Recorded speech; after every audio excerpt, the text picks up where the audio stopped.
안녕하세요. 고독한 낭독회에 와주신 여러분들 반갑습니다. 오늘 고독한 낭독회에서는요, 처음으로 세계사 작품 준비해봤습니다. 최근에 고독한 낭독회에서 인문 고전이나 역사 관련된 책들을 많이 읽었잖아요. 그러다 보니까 요즘 세계사 관련된 책에 좀 빠져서 읽고 있는데요. 여러분들한테도 한번 소개시켜드리고 싶어서 어떤 책을 먼저 소개해드리는 게 좋을까 이렇게 고민을 하다가 이 책을 먼저 준비하였습니다. 일본의 스타 강사 우야마 다쿠에이가 쓴 너무 재밌어서 잠 못 드는 세계사라는 작품인데요. 이 책은 역사의 흐름 속에서 사건이 일어날 수밖에 없었던 이유를 찾아 쉽게 설명을 해줍니다. 한 나라의 흥망성쇠의 과정들을 너무 깊숙이 이야기하지 않고 핵심 사건들만 간결하게 이야기함으로써 물 흐르듯이 역사의 굵직한 줄거리들을 이해할 수 있습니다. 아무래도 고독한 낭독회 세계사는 처음이다 보니까 전문적인 지식이 바탕에 깔려 있어야 되는 역사책이나 한 사건을 중점적으로 파고 들어가는 책들보다 역사책을 조금 어렵게 생각을 해서 인문학이 두려워하시는 분들을 위한 책을 준비하였어요. 이 책의 저자 우야마 다쿠에는 역사의 본질을 알기 쉽게 전하면서도 수박 겉핥기식으로 너무 단순하지 않게 아쉬움이 남을 만큼 짧지도 지루할 만큼 길지도 않은 이 사이의 균형을 맞추기에 노력했다는데요. 말 그대로 누구나 쉽게 이해할 수 있는 역사에 대한 상식은 어느 정도 갖추고 싶은데 그 시작이 너무 어려울 것 같은 독자들에게 추천하고 싶은 책입니다. 책에서는 고대부터 현대까지 5갈래로 나눠 이야기를 진행하는데요. 오늘 고독한 낭독회에서는 고대 세계사 부분을 발췌 낭독할 예정입니다. 오늘 낭독회를 들으시면서 책에 대한 흥미가 어느 정도 있으시다면 한번 구매하셔서 읽어보는 것도 추천해드리고 싶네요. 네, 그럼 너무 재밌어서 잠 못 드는 세계사, 오늘 고독한 낭독회에서 잠시 만나보시죠.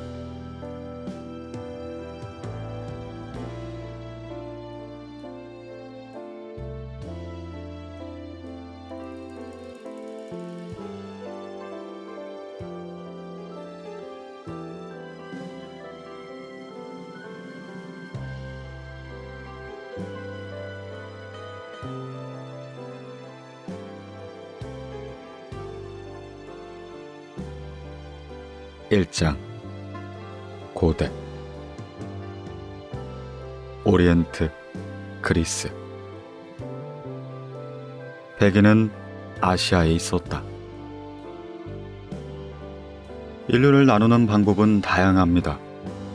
피부색에 따라 백인종, 흑인종, 황인종으로 나눌 수 있죠. 흑인종이 원래 살고 있던 곳은 아프리카, 황인종은 아시아입니다. 그렇다면 백인은 어떨까요? 백인종이 살고 있는 땅은 유럽일 겁니다. 하지만 유럽엔 본디 인간이 살고 있지 않았고 유럽에 백인종이 있던 것도 아닙니다. 백인은 러시아 남쪽인 중앙아시아에 살고 있다고 전해집니다. 기원전 200년 무렵부터 인간들은 지구의 한랭어를 피해 대이동을 합니다. 서쪽으로 방향을 정한 다수파는 오리엔트에서 유럽으로, 남쪽으로 지향한 소수파는 인도를 침략합니다. 따라서 백인의 인류사는 인도 유럽계라고 지칭됩니다. 유럽인과 인도인이 동일한 민족이라면 위화감을 느낄 사람이 많을지도 모릅니다. 인도인은 피부색이 검기에 백인 이미지가 아니니까요. 하나 그들은 인도의 강한 햇살에 오랫동안 노출되다 보니 피부가 검게 변한 것이고 현지인과의 결혼으로 혼혈이 많이 생기면서 지금의 인도인이 된 것입니다. 인도 유럽계, 즉 백인은 아리아인이라고도 부릅니다. 아리아는 고귀한이란 의미로 그들 스스로가 명칭을 만들었죠. 앞서 언급했듯이 백인은 중앙아시아의 원주민이라고 전해지는데 지금까지의 학설로는 동유럽까지 오르는 광범위한 지역까지 포함된다고 합니다. 동유럽 지역에서는 직접 독일 지역으로 이동한 아리아인 그룹을 히틀러는 순수 아리아인으로 간주하고 그 민족적 우위를 주장했죠. 인도 유럽계 백인은 철의 제조 기술을 개발했습니다. 어떻게 개발했는지는 자세하게 알려져 있지 않지만 당시의 최첨단 기술임에는 분명했죠. 기원전 17세기에 그들은 철기로 무장하고 오리엔트 지역, 지금의 중동 지역에 진출했습니다. 당시 오리엔트 지역엔 이라크를 중심으로 고대 바빌로니아 왕국이란 아랍인들의 국가가 존재했죠. 고대 바빌로니아 왕국은 눈에는 눈, 이에는 이라는 복수의 법률로 유명한 함무라비 법전으로도 잘 알려져 있습니다. 그렇게 고대 바빌로니아 왕국은 인도 유럽계 백인에 의해 멸망하고 말죠.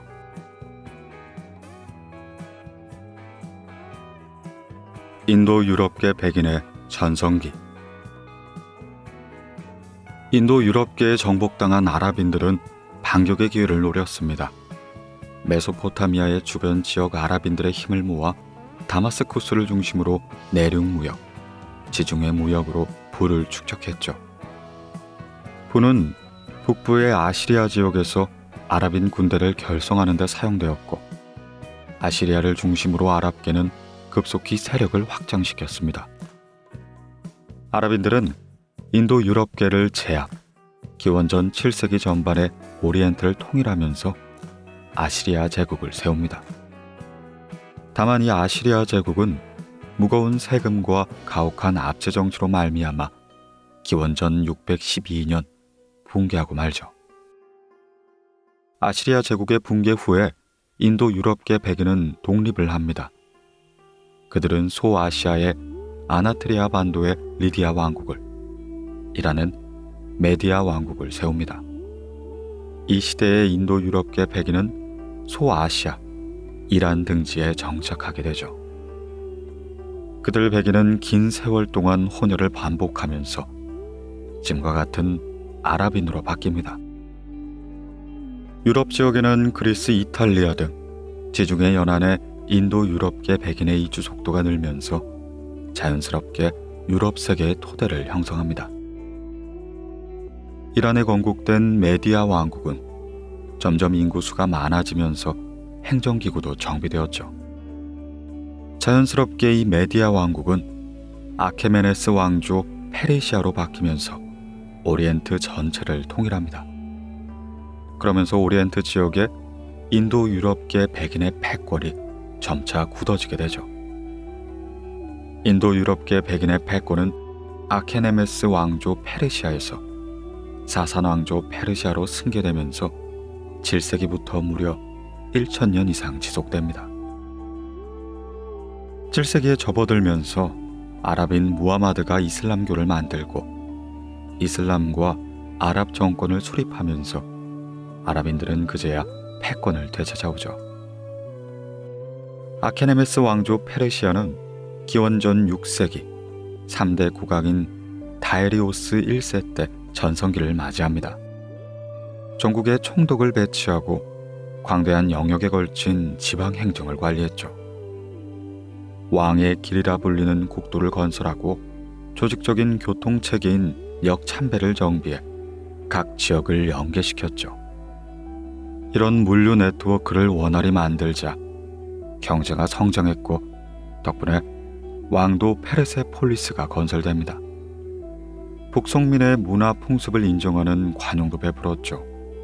이전에 아시리아 제국이 유대인들을 핍박한 정책과는 상당히 대조적이었죠. 아케메스 왕조는 페르시아 전쟁으로 그리스를 공격했지만 실패로 끝나게 됩니다. 결국 다에리오스 3세 때 그리스의 세력인 알렉산드로 대왕에게 멸망당하고 말죠. 빈민에게 주어진 역전의 기회, 페르시아 전쟁. 기원전 7세기 오리엔트 최초의 통일국가인 아시리아가 붕괴하고 기원전 6세기에는 소아시아의 아라트리아 반도에 인도 유럽계 국가인 리디아 왕국이 세워졌습니다. 이 리디아 왕국에서는 인류 역사상 가장 오래된 주조 화폐가 만들어졌죠. 그 전까지의 거래는 원시적 형태인 물물 교환이었습니다. 화폐가 출현함으로써 신용거래가 가능해졌고 질적이나 양적으로 거래의 효율이 비약적으로 향상되면서 기반이 튼튼한 시장 시스템이 만들어집니다. 리디아 왕국의 화폐 경제는 그리스 에게 지역 일대에도 영향을 끼치면서 대규모 화폐 경제권이 형성되게 이르죠. 동시에 그리스 지역으로 인도 유럽계 백인 이민이 급증하면서 그리스는 화폐 경제의 확장 등을 등에 업고 점차 번영하기 시작합니다. 그리스를 본거지로 삼아 바닷길을 통한 이탈리아 연안, 프랑스 연안, 스페인 연안의 개발이도 활발해지면서 그리스의 지리적 중요성이 부각되었습니다. 기원전 6세기 초에는 에게의 교역권이 확립되면서 그리스 각지에 폴리스라고 불리는 도시사회가 번창합니다. 밀레투스, 아테네, 스파르타, 테베 등이 이러한 폴리스에 해당되죠. 에게의 교역이 확장되면서 그리스 경제를 성장시켰지만 빈부의 격차 또한 점점 심해져만 갔습니다. 주의 성장에 뒤처진 무산계급이 대량 발생하면서 길거리에는 홈리스가 넘쳐 사회 문제가 되었죠. 하지만 앞날이 캄캄한 그들에게 커다란 기회가 찾아왔습니다. 바로 페르시아 전쟁이었죠. 앞서 언급했듯이 아케메네스 왕조 페르시아는 오리엔트를 통일하고 다리오스 1세 때 전성기를 맞이했습니다. 오리엔트의 모든 영토를 손에 놓은 페르시아가 다음 노리는 곳은 지중해 그리스 지역이었죠. 대국인 아케메네스 왕조 페르시아에 비하자면 그리스는 폴리스라는 촌락 집단이 옹기종기 모인 곳에 불과했으니까요. 이에 대국의 침략에 어떻게 응전할지 그리스의 지도자들 사이에선 의견이 두 갈래로 나눠졌습니다. 다수의 지도자들은 페르시아에 항복하자고 주장했습니다. 강대한 페르시아에 덤벼봤자 승산이 전혀 없었음을 알았죠. 만일 전쟁에 패하게 된다면 지도자들은 모두 죽음을 맞이하게 되니까요. 그들은 화의 명분으로 거액을 건네도 좋으니 자신의 목숨을 잃는 것보단 훨씬 낫다고 그렇게 생각했죠. 한편 끝까지 항전을 주장한 인물은 아테네의 테미스토클레스였습니다. 그에게는 강대국인 페르시아를 격퇴할 방법이 있었죠. 페르시아는 지상전을 하면 무적이지만 그리스와 싸우려면 지중해 에게를 끼고 해전을 펼쳐야만 합니다. 테미스토클레스는 해양 국가인 그리스의 이점을 살려 페르시아에 대항해야 한다고 주장했습니다. 테미스토클레스는 주전론의 입장을 강화하려고 빈곤층 사람들을 선동하기 시작합니다. 길거리에서 시리에 빠져있는 그들에게 전공을 세우면 부를 거머쥘 수 있다 설득을 하죠. 그럼으로써 빈민들은 자발적으로 테미스토클레스에게 협력을 하기 시작합니다. 그들에겐 군선에 노를 저는 임무를 맡겼습니다. 테미스토클레스를 비롯한 주전파에 가담한 사람들의 숫자가 항복하자는 주화파를 웃돌자 결국 전쟁 준비에 돌입했죠. 그렇게 빈민들의 활약을 힘입어 기원전 480년 살라미스 해전에서 그리스는 페르시아의 승리를 거두었습니다. 폴리스가 옹기종기 모여있을 뿐인 그리스가 강대국인 페르시아를 보기 좋게 부순 것이었죠. 이로써 군선에 노를 저었던 빈곤층은 크게 발언할 수 있는 지위를 얻어냈고 항복하자고 주장했던 귀족이나 상인층은 이내 힘을 잃어갔습니다. 이 페르시아 전쟁의 승리는 빈곤층이 부유층을 타도한 일종의 좌파 쿠데타라고 간주할 수 있습니다. 약자라고 늘 약한 위치에 머무르 난 법은 없죠.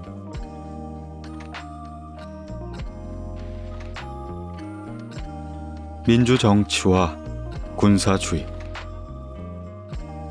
페르시아 전쟁 이후 빈곤층이 참정권을 획득하면서 아테네 등지엔 민주정치가 생겨났습니다. 또한 빈곤층이 영예가 보장되는 군대에 편입되면서 거대한 군사기구 또한 만들어졌죠. 이러한 상황들 속에서 그리스의 군사국가 체질이 정착됐고 민주정치는 점차 쇠퇴해져 갔습니다. 군인을 우선시하는 정책이 우선시되면서 그리스 내부에선 폴리스끼리의 다툼도 번번이 발생했죠. 결국 그리스의 군사 체질은 알렉산드로 대왕의 군사 독재 체제까지 가게 되죠. 기원전 4세기 그리스의 군사주의에 경중 울린 사람들은 일반 시민의 지지를 얻으면서 각 폴리스에 새롭게 등장을 합니다. 그들은 군인의 횡포를 좌시하지 않고 법에 따른 통치, 군비 축솔나란 정치적인 개혁을 외쳤죠. 이에 군인들은 위기를 느꼈습니다. 그리스 북부 마케도니아 왕국을 통치하던 필리포스 2세는 그리스 남부의 폴리스에서 벌어지는 정치적인 혼란을 절호의 찬스로 여겼습니다. 필리포스 2세는 남부의 군인들을 부추겨 마케도니아 왕국에 합류한다면 그리스 전역에 걸쳐 군사 통치를 할 수 있다 설득을 하죠. 그러자 남부의 군인들은 자발적으로 필리포스 2세를 따랐습니다. 결국 기원전 338년 필리포스 2세는 카이로네니아 전투에서 군사정치를 반대하는 남부의 정치 세력을 일거이 제거하고 그리스를 통일하고 맙니다. 허나 필리포스 2세는 암살을 당하고 아들인 알렉산드로스가 약관 20세로 왕위를 이었죠. 알렉산드로스는 부친 이상으로 호전적인 성격이었기에 그리스 통일 후 훨씬 강대해진 군대가 생겼으니 페르시아를 침공하자 주장했습니다. 이에 주변의 장수들은 놀라움을 숨기지 못했죠. 페르시아 전쟁 이후 공격한다는 발상은 전혀 하지 못했기 때문이었습니다. 하지만 거대해진 군사 조직을 먹여 살리려면 다른 나라를 침략하여 약탈하는 방법밖에 뾰족한 대책이 없었습니다. 결국 알렉산드로스의 주장은 받아들여졌고 그리스인들은 미지의 영토를 향해 원정을 감행하게 됩니다.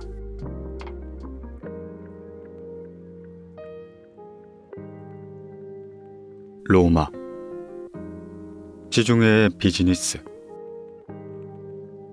그리스의 알렉산드로스 대왕은 정복의 칼날을 오직 동방인 오리엔트로만 향했기에 이탈리아 반도는 정복당하지 않았습니다. 알렉산드로스 제국이 지중해 동쪽 연안 지역까지 확장되면서 지중해 교역이 활발해지니 그 서쪽에 위치한 로마도 덕분에 호경기를 맞아 발전하기 시작했죠. 마찬가지로 지중해 서쪽에 위치한 카르타코, 현재의 튀니지도 지중해 교역 덕택에 로마 못지않게 발전했습니다. 지중해 서쪽의 절반을 차지하는 지역에서 로마와 카르타고가 엇비슷하게 발전하면서 결국 기원전 3세기 두 나라 간의 전쟁이 발발합니다. 포에니 전쟁이라 불리는 이 전쟁은 무려 100년간 지속되었고 끝끝내 로마가 승리를 거두게 됩니다. 이 포에니 전쟁 이후에 로마는 지중해 교역을 사실상 독점하게 됩니다. 로마는 영리하게 지중해 교역을 운영했는데요. 로마에 납세만 하면 인종을 불문하고 자유롭게 교역 활동을 할 수 있었고 상인들의 신분과 재산도 각종 법률에 의해 보호받기 시작했죠. 동방의 알렉산드로 대왕을 비롯한 그 후계자들은 로마처럼 관대한 비즈니스 기회를 부여하지 않았습니다. 그리스 헬레니즘 세력은 어디까지나 군사 집단이었기에 법률 제도를 통해 상업 활동을 활성화시킨 로마의 현명한 비전을 따라잡지 못했죠. 그렇게 점차 능력 있는 사람들이 동쪽을 떠나 서쪽 로마로 향하면서 지중해 교역이란 무대에 각종 벤처 기업들이 생겨났습니다. 또한 로마는 도로 항만 개발을 최우선 프로젝트로 삼고 유통 네트워크 구축 역시 재빨리 서둘고 말죠. 넉넉하게 거치는 세금 덕택에 투자와 융자가 용이해지고 이러한 프로젝트 역시 조기 완성을 가능하게 했습니다. 그렇게 강대해진 로마는 지중해 동쪽의 그리스 헬레니즘 세력을 완전히 제압한 뒤에 지중해 전역을 통치하게 됩니다. 격차 사회. 순조롭게 경제 발전을 이룩하던 로마는 중대한 사회적 문제에 직면합니다. 경쟁 사회에서 경제 성장이 눈부시게 발전하면 늘 빈부의 격차가 따라오기 마련이죠. 성공한 사람은 막대한 부를 거머쥐는 한편 길거리에는 홈리스가 넘치면서 치안이 악화되었습니다. 또한 폭동과 내란이 빈발했죠.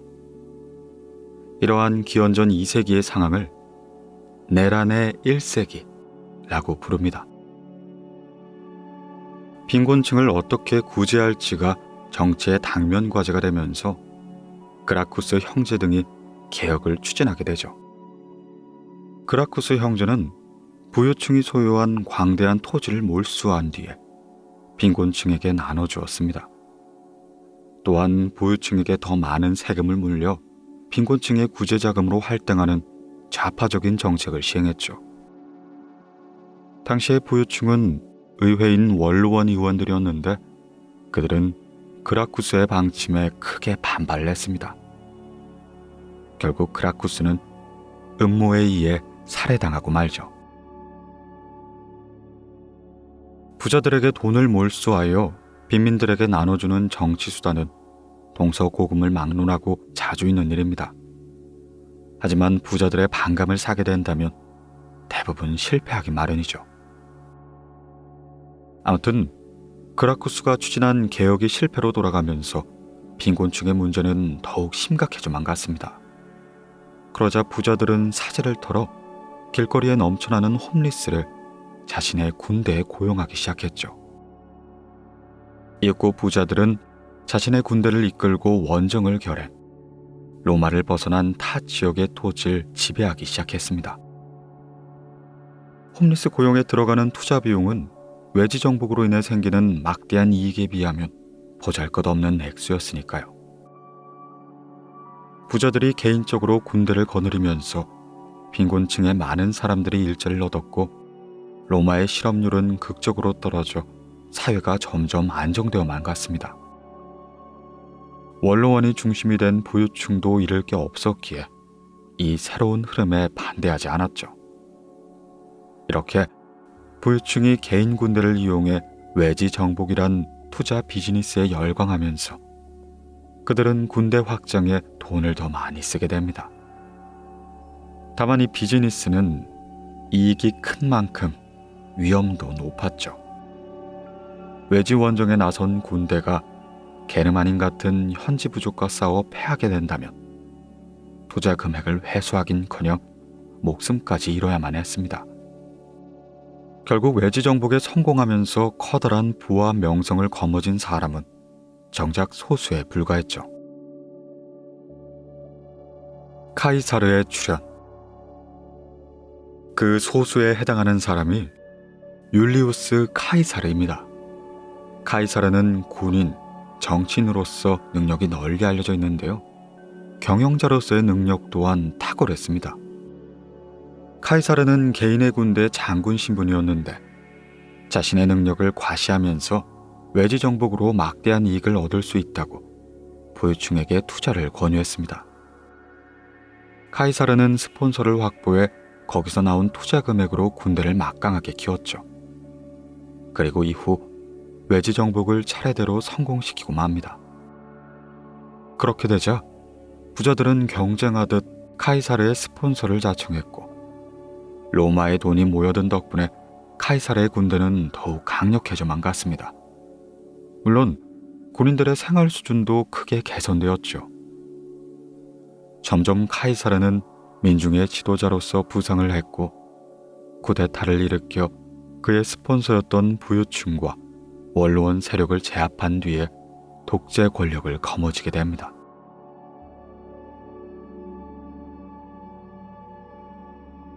민중과 엘리트 사이.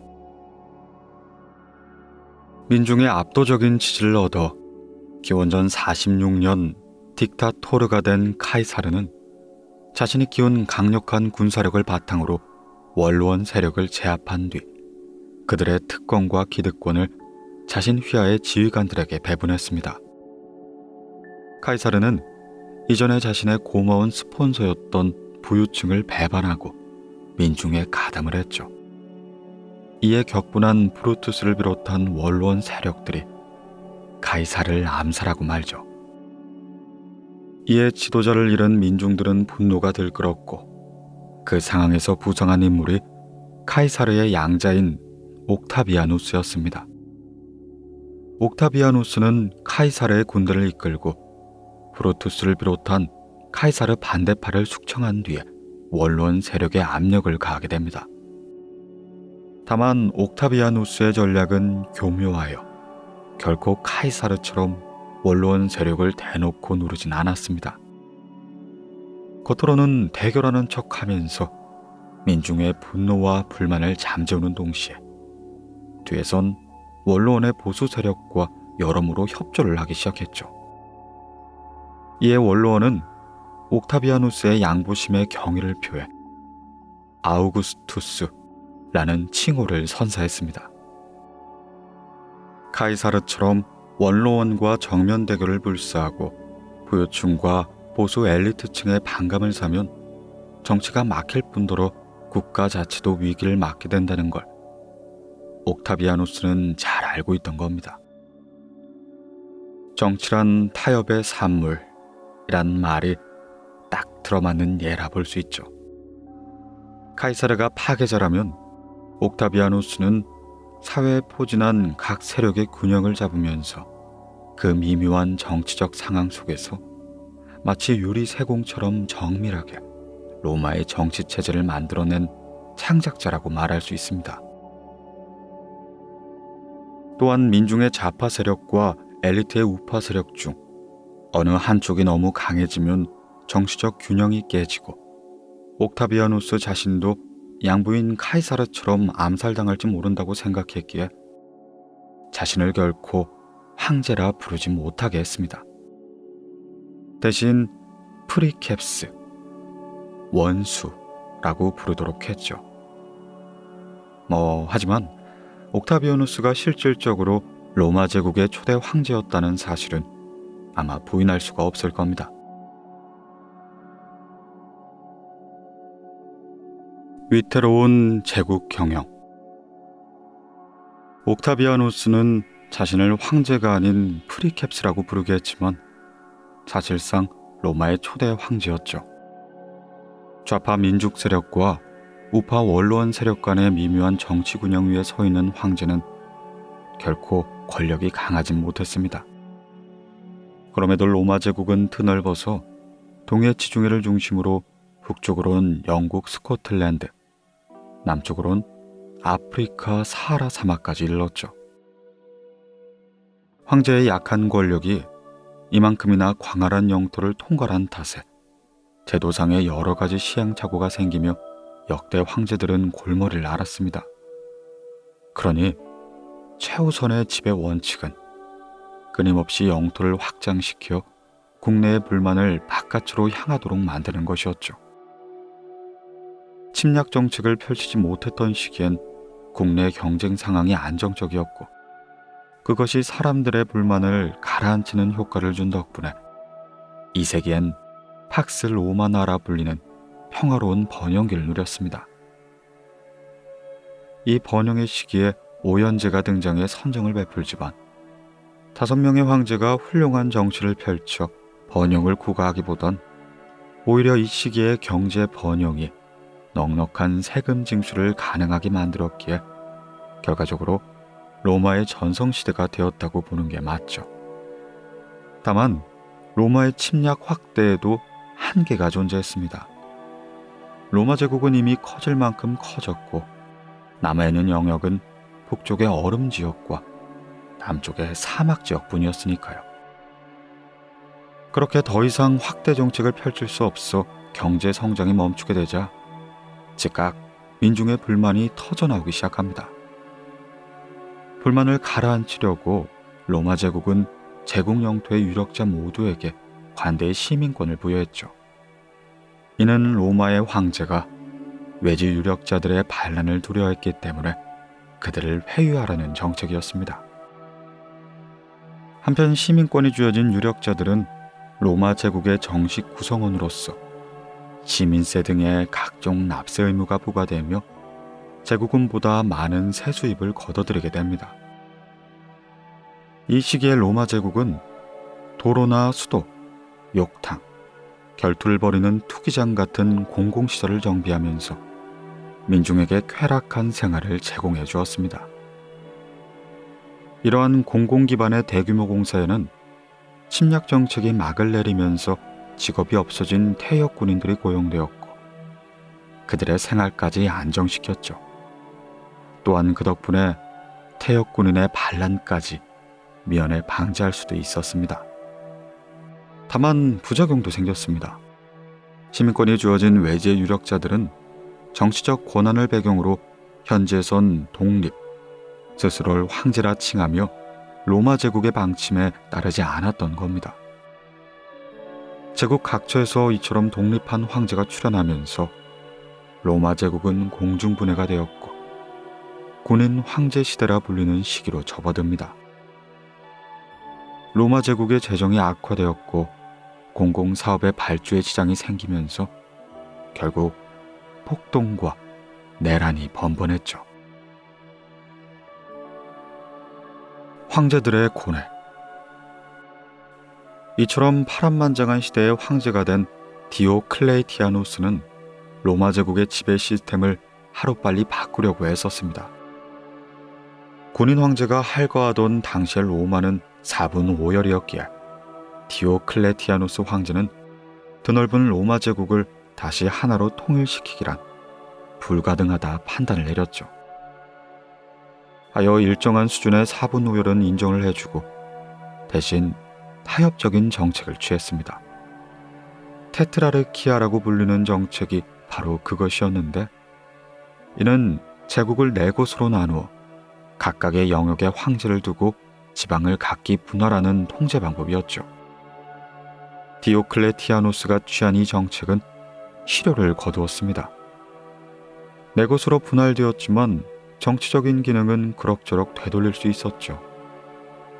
다만 이 정책 역시 부작용은 있었습니다. 이후에 4곳의 황제는 서로를 의심한 나머지 내전에 돌입한 것이었죠. 하늘 아래 2명의 영웅은 공존하지 못한다는 말이 있죠. 이 경우는 무려 4명이라 그 갈등은 한층 혼란스러워만 졌죠. 아무튼 내전에서 승리해 로마 제국을 다시 통일한 사람은 콘스탄티누스 황제였습니다. 다만 아무리 재통일을 했어도 이 드넓은 제국을 황제 혼자서 통치하기엔 무리가 있었죠. 그런데도 콘스탄티누스 황제는 이전에 로마 제국 통일을 꿈꾸며 정책을 펼쳐나갔습니다. 그렇게 실질적으로 그도 로마 제국 전체 영역을 지배하진 못했죠. 콘스탄티누스 황제는 300년 동방의 비잔티움으로 천도를 단행했습니다. 로마 제국의 발상지이자 모든 곳의 중심지였던 수도 로마를 버린 것이었죠. 비잔티움도 천도 이후 황제의 이름을 따 콘스탄티노플로 이름을 바꾸었습니다. 콘스탄티누스 황제는 로마가 중심인 이탈리아 등 서유럽 세계의 지배를 포기했다 말하여도 과언이 아니었죠. 한편 새로운 수도가 된 콘스탄티노플도 입지 조건이 굉장히 뛰어났습니다. 지중해 동쪽에 위치해 있었고 오리엔트 아시아의 접점지대였기에 교역 네트워크가 효율적으로 구축되었죠. 당시 오리엔트 지역에는 고대 이란 왕조인 사산 왕조가 번영기를 맞으면서 동서무역이 활발해졌었고 중국을 나아가 일본까지 팔로 개척이 확대되면서 유라시아 아시아의 호경기 파도는 유럽 세계까지 넘칠 판이었죠. 이때 콘스탄티누스 황제는 그 비즈니스 기회를 놓치지 않았습니다. 스스로 세일즈맨을 자처하며 동방천도라는 놀라운 방법을 실행했죠. 교역을 통한 이익은 막대하여 로마 제국의 재정난을 단 한 번에 해소시켜 주었습니다. 다만 콘스탄티누스 황제의 동방천도는 대성공한 반면 로마를 중심으로 한 서쪽의 경제권은 상실되었고 점점 피폐해져만 갔습니다. 그에 이어서 테오도시우스 황제는 395년 동서 로마를 분할시켜 세산이 맞지 않는 서쪽을 포기하겠다고 선언했습니다. 동쪽의 로마 황제가 서쪽의 로마 황제를 비롯해 서쪽 상황에는 일절 책임을 지지 않겠다는 뜻이었죠. 졸지에 버림받은 서쪽 로마는 방위 예산마저 확보하지 못했기에 476년 게르만인에 의해 멸망하고 말죠.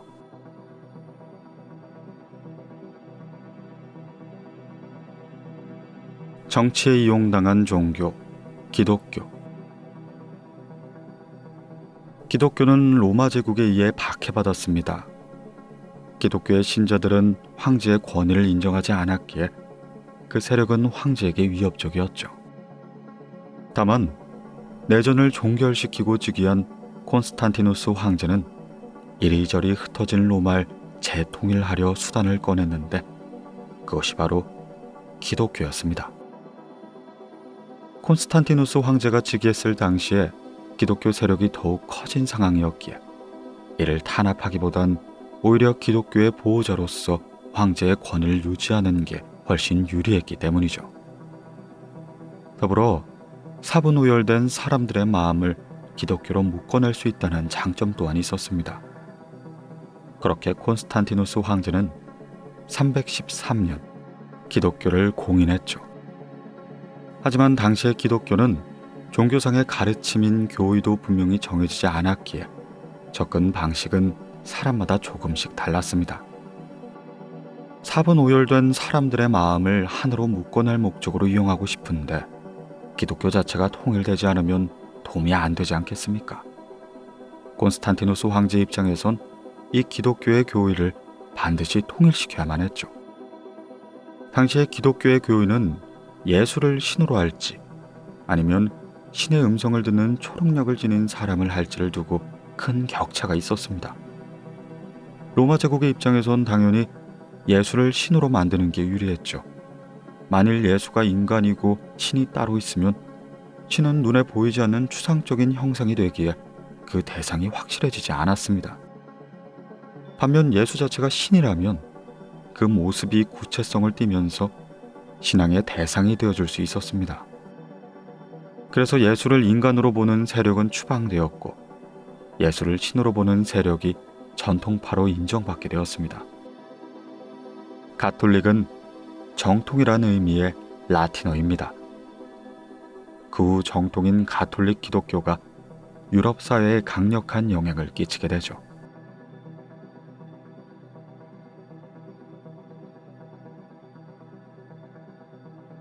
중국, 주나라, 한나라. 중국의 원형.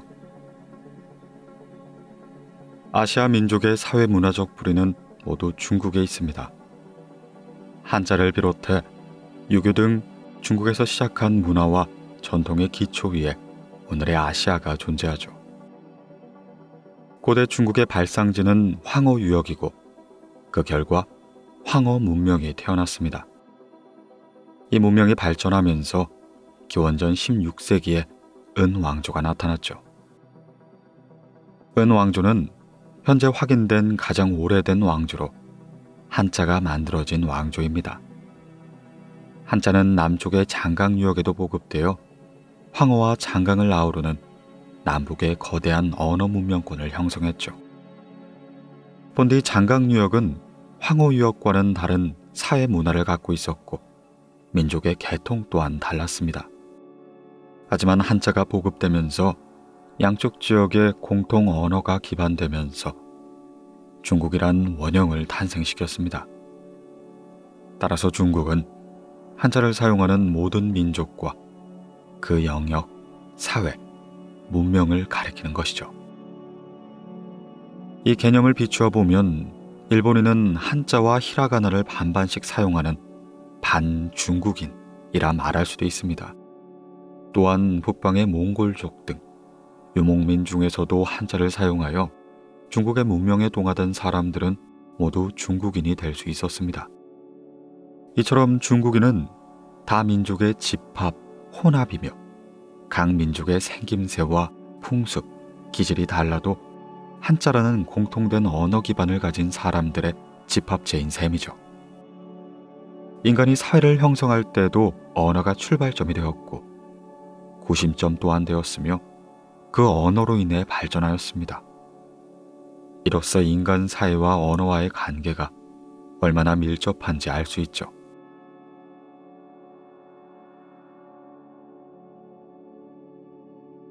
인간의 본성은 악이다. 은왕조가 붕괴되고 주왕조가 이어졌습니다.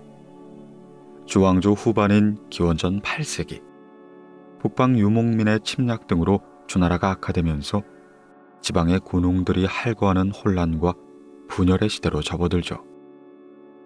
이 시대를 춘추 전국시대라 부릅니다.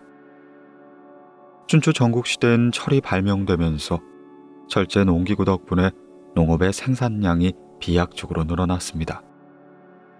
유력한 촌락 공동체가 발전하여 도시가 탄생됐고 도시 경쟁의 형성 과정에서 화폐가 출현했습니다. 경제발전이 가속화되자 그때까지의 기득권층이 바뀌면서 실력주의 시대가 찾아왔죠. 실력자가 제후가 되었고 각기를 지배하면서 스스로 왕을 자처했습니다. 제나라의 황공, 진나라의 문공 등이 유명하죠. 각 국왕은 유능한 인재를 수시로 발탁했는데 공자와 맹자, 손자 등 제자백가로 불리는 위인들이 많이 배출되었습니다. 특히 서쪽 지역의 진나라에서는 기원전 4세기 법과 사상을 깊이 연구한 상항이 등용되며 법치주의 체제가 정비됩니다.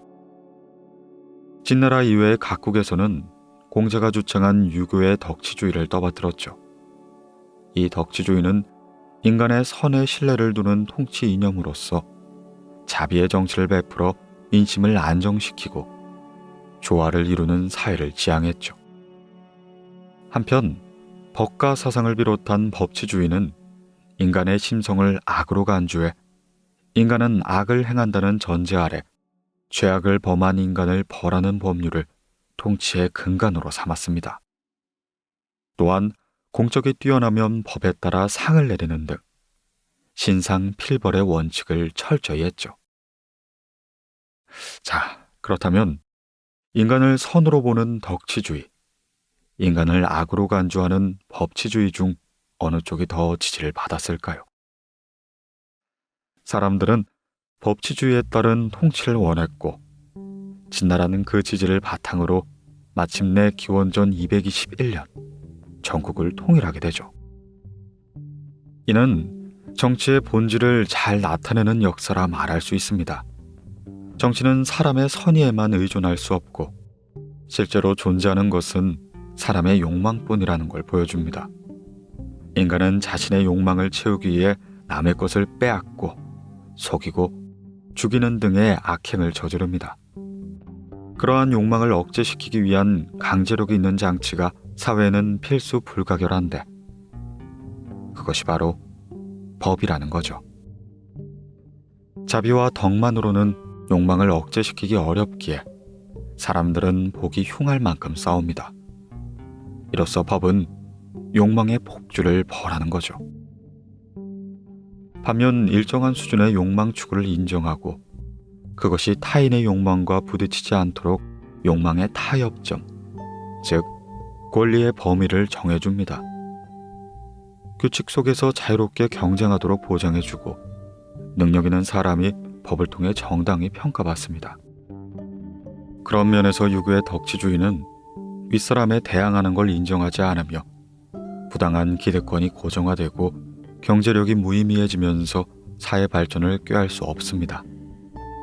선의, 덕이라는 말이 아름답게 들릴지 몰라도 정치에 도입하게 된다면 사회는 급속도로 혼란스러워질 뿐더러 부패한다는 정치상의 역설을 이해할 필요가 있죠. 진나라에서 법과 사상을 주창한 상항이 등용되었을 당시에 진나라의 지배층은 부패해 있었고 정치가 제대로 기능하지 않아 나라가 쇠약해진 상황이었습니다. 그것을 법치주의로서 새롭게 정비한 장본인이 상항이었지만 기득권이 지닌 저항 세력이 강하게 반발하는 바람에 몇 버리고 암살당할 뻔했죠. 그래도 국왕의 강력한 후원을 등에 업고 갖가지 참신한 개혁을 단행했습니다. 하지만 저항 세력의 반발도 만만치가 않자 국왕조차 상황을 보호해줄 수 없는 처지가 되었습니다. 그리하여 끝내 상황은 죽임을 당하죠. 진정한 개혁자는 끝내는 고독한 법입니다.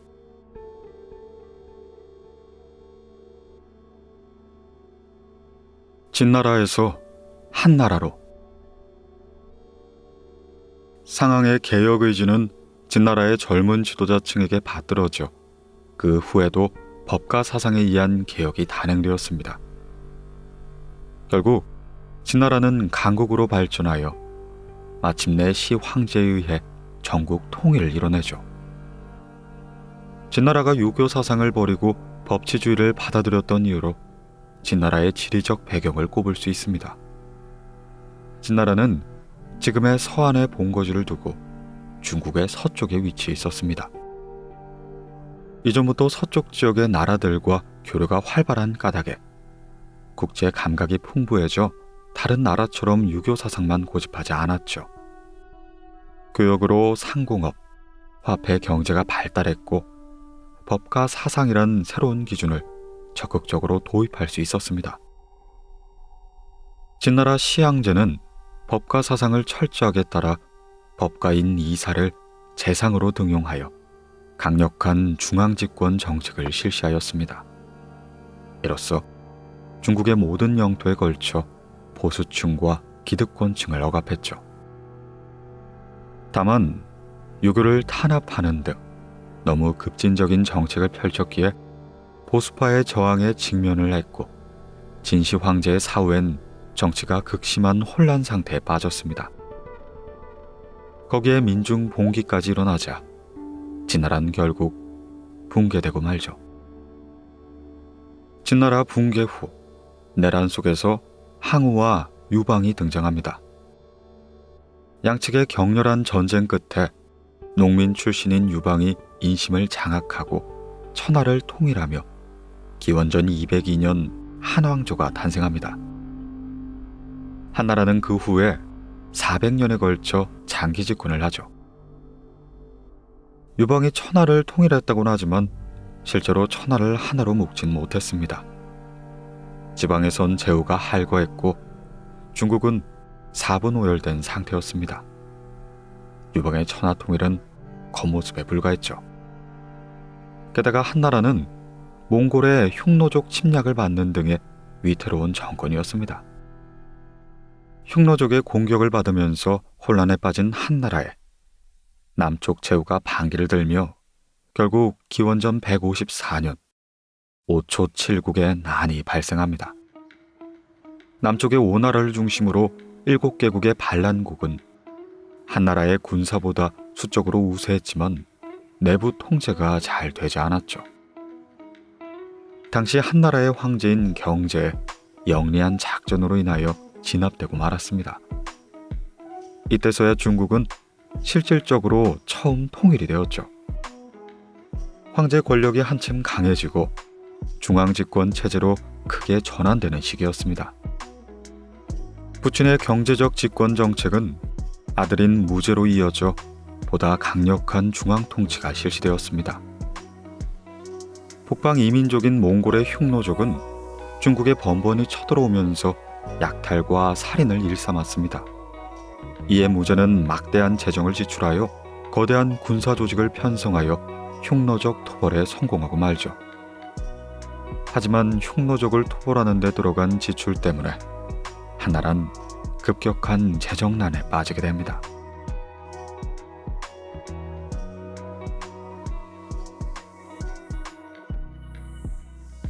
경제 문외한 한무제.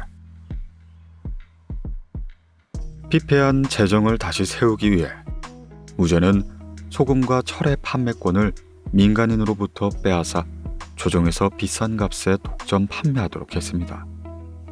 생각을 해보죠. 소금은 인간이 생존하는 데 필수적인 먹거리고, 철은 당시 상당한 고가라 판매하면 거대한 이익을 취할 수 있었습니다. 소금과 철의 전매권을 조정이 가져가면서 나라의 재정은 일시적으로 윤택해지긴 했죠. 다만 소금과 철 판매에 종사하던 민간인들은 졸지에 생계수단을 잃고 급격히 실업률이 올라갔습니다. 물론 소비자들 또한 고가의 소금과 철을 사야 했기에 가게도 압박을 받았죠. 이로써 점차 경제 전체가 피폐해져만 갔고, 조정의 세수입도 줄어든 탓에 전보다 한층 심각한 재정난이 닥치고야 말았습니다. 또한 무제는 균수 평준법이라고 부르는 곡물, 상품의 독점권 정책도 실시했습니다. 곡물과 상품을 가격이 싼 시기, 싼 장소에 대량으로 사들여 반대로 가격이 비싼 시기, 비싼 장소에 대량으로 판매해 이익을 올렸죠. 본디 이러한 거래는 민간업자의 일이라서 압력이 들어오지 않는 자유로운 시장에서 자유롭게 물건을 사고 팔 때야 전체 시장에 이익이 되기 마련입니다. 하지만 여기에 조정이 권력으로 개입하여 반강제적으로 물건을 싼 값에 팔게 하고 또 비싼 값에 사게 만들어 민간업자의 부를 수탈하는 행위를 저질렀습니다. 그 결과 곡물시장이 암시장으로 바뀌었고, 서민에게 곡물이 안정적으로 공급되지 않자 경제가 혼란스러워졌죠. 또한 무제는 진나라 때부터 사용되던 동으로 만든 화폐인 반량전을 폐지하고 새롭게 오수전을 발행했습니다. 반량전은 동이 4오수가 함유된 화폐입니다. 오수전은 이름대로 오수의 동이 함유되어 있죠. 납세할 때 내는 화폐는 오수전만 인정이 되었습니다. 가령 반량정 100개로 내는 세금과 오수전 100개로 내는 세금은 개수는 똑같지만 동의 중량으로만 따지면 오수전이 더 무겁죠. 이는 실질적으로 10% 증세가 되기에 부유층은 말할 것도 없었고 서민층에 이르기까지 큰 반발을 불러일으켰습니다.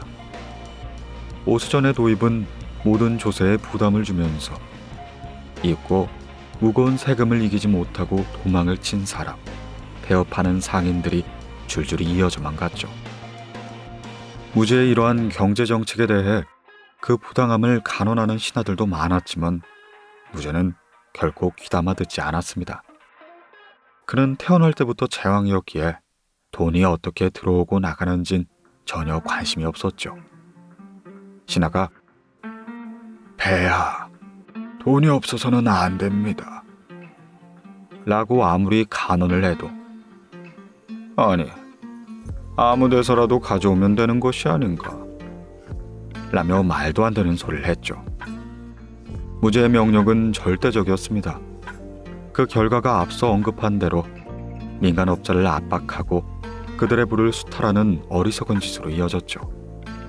무제는 흉노적 정벌 시 유능한 장군을 발탁하여 훌륭한 지휘로선 큰 공적을 남겼지만 가련할 만큼 경제 문외한이었기 때문에 정책이 서민들에게 어떤 영향을 주는지 전혀 알지 못하였죠. 그런 무제 이후 한나라는 급속히 국력이 쇠퇴하여 한때는 명백이 끊겼지만 다시 회복한 후한이 됩니다. 전한 시대는 흉노적을 토벌하면서 서북 지역이 안정되었고 후한 시대는 서쪽과의 교역이 활발해졌죠. 실크로드의 원형이 만들어지고 로마의 황제인 안토니우스의 사자가 찾아온 것도 바로 이때였습니다. 후한의 마지막 시기엔 크고 작은 항쟁이 이어지면서 1804년 황건적의 난이란 대규모의 민중 반란이 발생합니다.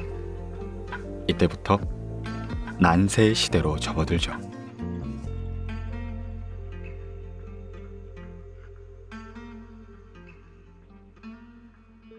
진짜 삼국지. 삼국지는 영화 적벽대전을 비롯해 만화, 게임 등으로 우리에게 친숙합니다. 다만 일반적으로 사랑받고 있는 삼국지의 영웅 이야기는 거의 허구이며 삼국시대부터 천년이나 흐른 명왕조시대 나관중이라는 작자가 민중을 위한 이야기거리로 창작한 것입니다. 나관중이 창작한 이야기를 삼국지 연이라고 합니다. 이 작품을 토대로 영화나 만화, 소설 등의 삼국지가 만들어졌죠. 삼국시대의 진짜 역사서로 인정되는 건 진수가 쓴 삼국지 정사입니다. 진수는 삼국시대가 끝난 후인 서진시대의 역사가입니다. 하지만 삼국지 정사도 영웅들의 불가사의한 활약상이 그려져 있는 등 상당히 과장된 흔적이 엿보이죠. 그러니 사실 그대로 믿기는 힘듭니다. 솔직히 말하자면 역사에 영웅 따윈 존재하지 않죠. 영웅담으로 전해지는 이야기도 허구로 만들어지는 것이라고 보는 게 아마 옳을 겁니다. 후한말 시기인 184년, 황건의 난 혼란의 편승에 조조가 등장했습니다. 조씨 일족은 대대로 조정 신하였는데 황건의 난이 발생했을 때 조조가 진압군을 지휘했죠. 황건의 난을 진압한 후에 조조는 반란을 일으킨 민중을 교묘히 회유했습니다. 식량도 잘 데도 없는 가난한 그들에게 미개척된 토지를 하나 주면서 개발을 하도록 부추겼죠. 당시에 중국은 인도 밀도가 낮은 반면에 미개척지가 많았습니다. 그래서 황건의 난을 일으킨 잔당을 조직적으로 개척에 종사시켜 그 보상으로 그들에게 개척지를 준 것이었습니다. 그러면 개척지에선 안정적인 세수입이 거치고 징병도 가능해지죠. 이렇게 수십만 명에 이르는 병력이 조조군에 편입되면서 조조의 세력은 급격히 강해졌습니다. 가난한 민중의 생활을 보장해준 조조의 전략이 크게 맞아떨어진 것이었죠. 조조는 나중에 위나라를 건국합니다. 한편 남쪽의 장강유역에선 송건의 오나라가 세워졌습니다. 손씨 일족은 본래 해적이었는데 남해 교육으로 부를 축적해 오나라 영주로 부상했습니다. 후한말 이후 전란이 이어진 화북으로부터 인구가 유입되면서 장강 하구의 습지대에선 물을 쉽게 댈 수 있는 운혼 개발이 활발히 이루어졌죠. 그렇게 지역 전체가 비약적으로 발전하면서 인구가 급증했고 점점 군사력도 강대해지자 북부의 조조에 대항하기 시작했죠. 유명한 전투인 적벽대전에서 조조는 송건과 맞붙습니다. 당시 조조군 내에는 전염병이 만연했는데 남쪽 풍토병의 일종이라 전해지죠. 이에 조조군은 어쩔 수 없이 후퇴하고 맙니다. 적벽대전의 혼란을 틈타 유비의 세력이 등장했습니다. 하지만 천재 전략가라고 일컬어지는 제갈공명의 총명한 보자 덕에 총나라를 건국했다는 유비의 영웅담은 거의 허구라고 여겨집니다. 본디 유비는 일당인 관우 등과 함께 소금 밀매를 했던 보잘것없는 인물이었죠. 앞서 말했던 한나라 무제시대 때 소금이 조정의 전매가 되면서 서민은 터무니없는 가격으로 소금을 사야 했죠. 그러자 유비와 그 일당이 암시장에서 소금을 싼 값에 유통시켜 민중의 지지를 받았던 겁니다. 유비의 지지 세력이 점차 늘어나면서 마침내 서쪽의 총나라 영주가 되었던 겁니다. 이렇게 위, 5. 초기의 세 나라가 대립하는 삼국시대로 접어듭니다. 최종적으로는요, 가장 강대했던 위나라가 총나라와 오나라를 흡수하게 됩니다. 위나라의 가신인 사마염은 조씨 일족에 대해 쿠데타를 감행했습니다. 결국 위나라를 패하고 진나라를 건국, 중국 전역을 통일함으로써 삼국시대의 막이 내려지죠.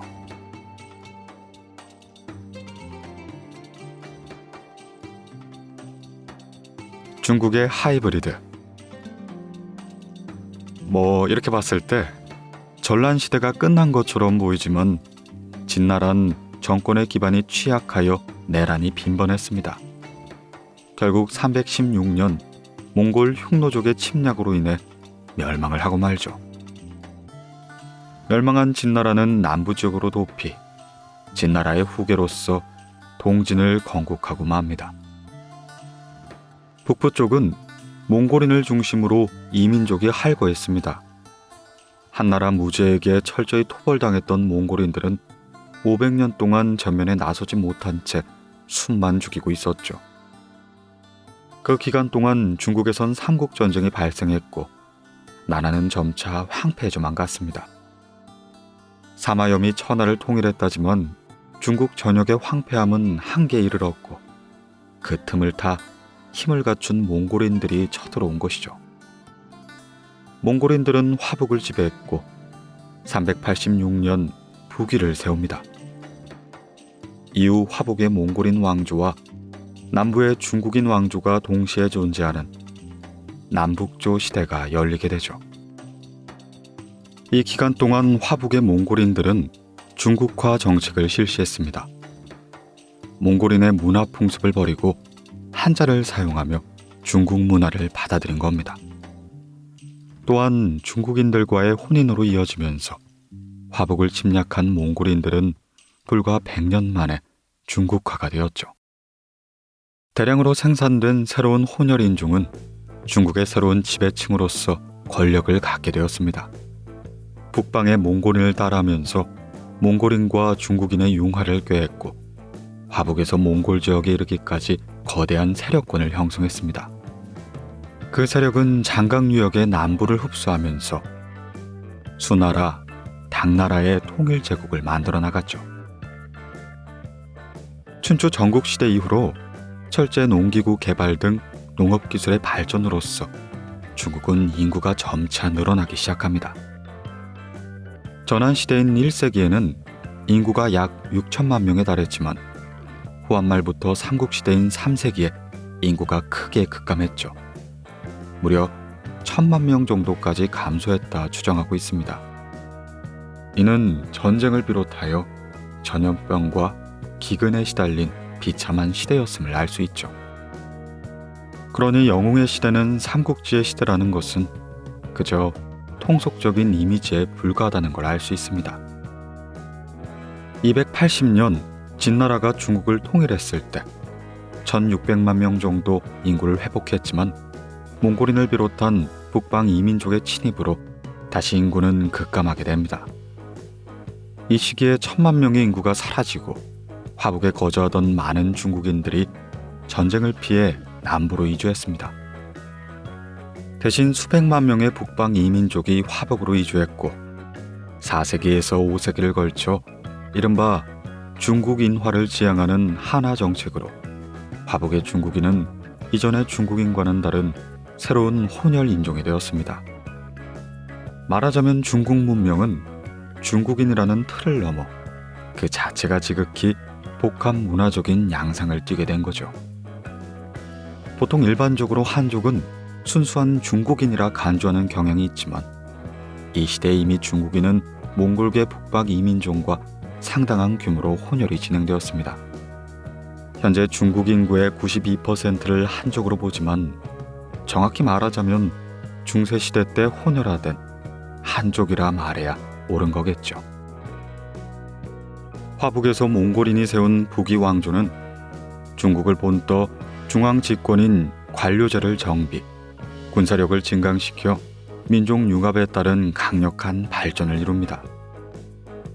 한편 남부는 이민족 통합을 싫어하는 중국인이 화북에서 대량으로 유입되면서 한족의 순수성을 유지하는 한족 사회가 형성되었고 육조 문화라 부르는 한족의 우아한 문화가 융성되었습니다. 허나 강력한 발전을 이룬 북조에 비해 남조는 정치적으로 취약했죠. 남북조 시대의 말기엔 남북의 인구가 동시에 1,500만 명씩 늘었지만 정치 군사적으로 통제가 잘 된 북조가 남조를 흡수하는 형태로 581년 남북조가 통일을 하여 수나라가 세워집니다.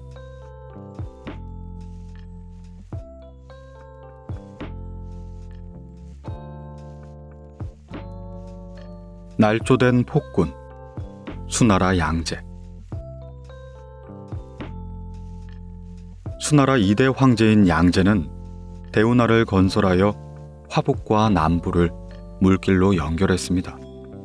이 대운하는 남북이 정치적으로 통합되었을 뿐만 아니라 경제적으로도 통합되었다는 것을 뜻하는 상징이 되었죠.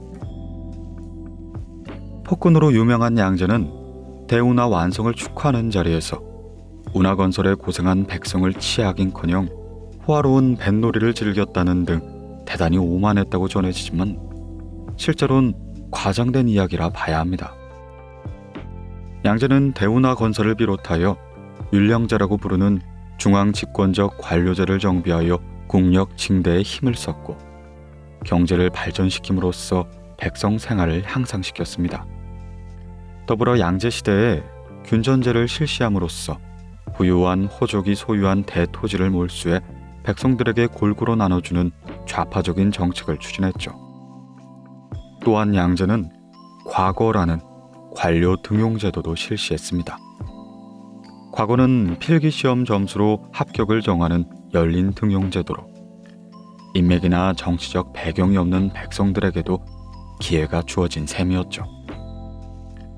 과거는 공자의 가르침인 유교와 시직기를 주요 시험 과목으로 삼았기 때문에 합격자의 대부분이 유학이나 시직기에 능한 남부의 한족이었습니다. 양제는 유능한 한족을 대량으로 등용함으로써 남부의 지지를 얻어 남부 협조의 정치적인 틀을 구축하려고 애쓴 것이었죠. 이처럼 양제의 정책은 뛰어난 데다 제대로 기능했지만 급진적인 중앙집권주의에 반발하는 저항 세력과 결탁한 수나라 중신인 이영과 아들인 이세민 부자의 배신으로 결국 물거품이 되고 말죠. 양제가 궁정을 비우고 잠시 남부를 시찰하는 사이 이연 부자는 장안을 점령해 실권을 장악한 뒤에 618년 당나라를 세웁니다. 양제는 어떻게 됐냐고요? 당연히 그 해에 암살당하고 말죠. 이처럼 부당한 쿠데타가 있었기에 이연 부자는 양제를 부자연스러울 만큼 억지로 폭군 취급을 함으로써 자신의 쿠데타를 정당화시킬 필요가 있었습니다. 양제는 본디 이름이 양광인데 사후에 이연 부자에 의해 양제라는 달갑지 않은 시호를 받았죠. 여기서 양은 하늘을 거스른다는 의미로 그 이후 폭군의 이미지가 정착되고 맙니다.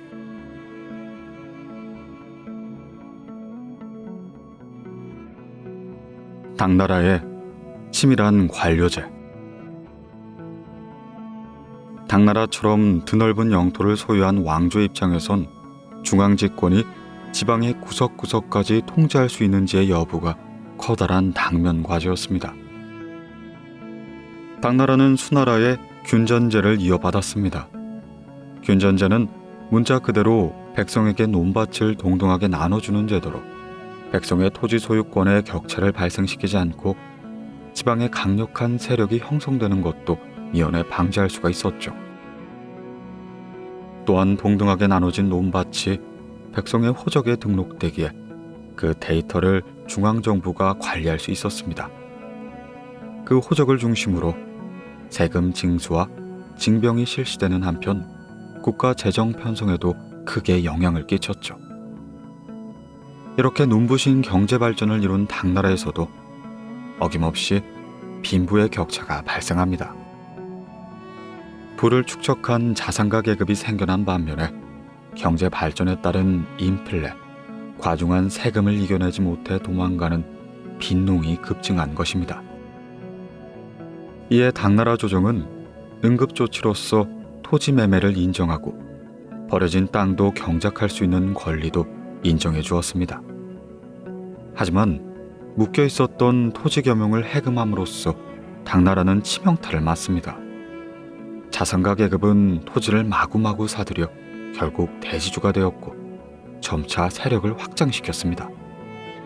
지방 호족이 된 그들은 풍부한 자금으로 중앙 관료를 매수했고 부패한 관료들은 그들에게 세금 면제라는 특권을 내주었죠. 이에 지방 호족은 더욱 세력을 키워 지방의 치안을 유지한다는 명목으로 자신만의 군대를 만들기 시작한 것입니다. 그 결과 지방 호족이 중앙에 반기를 들면서 당나라는 자멸하고 맙니다. 그 반란의 시작은 양귀비의 미모에 반해 정치에 소홀했었던 현종에 대한 분노였죠. 당의 율령제는 초기에 영약한 유리세공처럼 허약했기에 조금만 금이 가도 이내 금세 깨져버리고 맙니다. 중앙이 드넓은 지방을 통치해야 하는 어려움, 조금만 빈틈이 보여도 달려드는 인간의 과욕 등 당나라의 붕괴는 정치의 구조적이고 숙명적인 한계를 잘 보여주고 있죠. 이로써 907년 당나라는 멸망하고 그 후 70년간 난세가 지속됩니다.